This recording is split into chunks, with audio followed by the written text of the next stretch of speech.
приглушенный привет. Она летает, приседая, она должна быть из Китая. Здесь на нее похожих нет, она из тех забытых лет. Она клянется навсегда, не держит слова никогда, из целой азбуки читает две классные буквы «Орел», а имя бабочки — рисунок, нельзя произнести его. А для чего ей жить в покое? Она как зеркальце простое.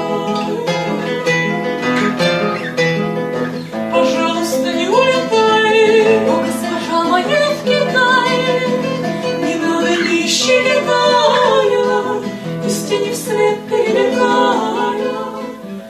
Душа, зачем тебе Китая? О, госпожа моя цветная, пожалуйста, не улетай.